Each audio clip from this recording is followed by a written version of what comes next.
రంగారెడ్డి జిల్లా Ibrahimpatnam BRS party నాయకులు press meet నిర్వహించి మాట్లాడుతూ మాజీ ఎమ్మెల్యే మంచిరెడ్డి కిషన్ రెడ్డి, ప్రశాంత్ కుమార్ రెడ్డి, మాజీ జిల్లా కలెక్టర్ అమయ్ కుమార్, మాజీ మున్సిపల్ కమిషనర్ యూసుఫ్ పైన ఎస్సీ ఎస్టీ కేసు పెట్టడాన్ని టీఆర్ఎస్ పార్టీ నాయకులు సత్తు వెంకటరామరెడ్డి తీవ్రంగా ఖండించారు.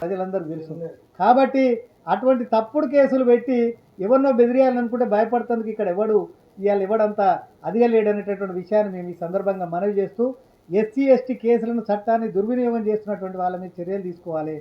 ఎవరైతే వాళ్ళ మీద ప్రజాప్రతినిధుల మీద ఆరోపణలు వచ్చినాయో వాటి మీద విచారణ చేయించి వాటి మీద నిజాలను నిగ్గుదేర్చాలి.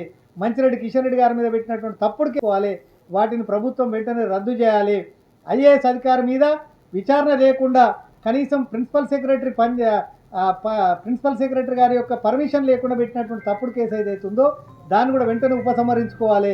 తప్పుడు కేసులు పెట్టినటువంటి వాళ్ళ మీద చర్యలు తీసుకోవాలని చెప్పేసి బీఆర్ఎస్ పార్టీ తరఫున డిమాండ్ చేస్తూ ఉన్నాం.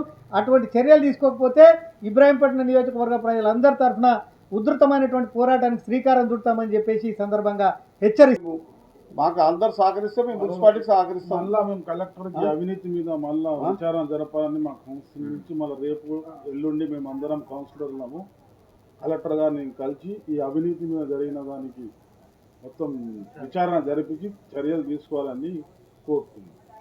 మరిన్ని అప్డేట్స్ కోసం మా ఛానల్ని సబ్స్క్రైబ్ చేయండి.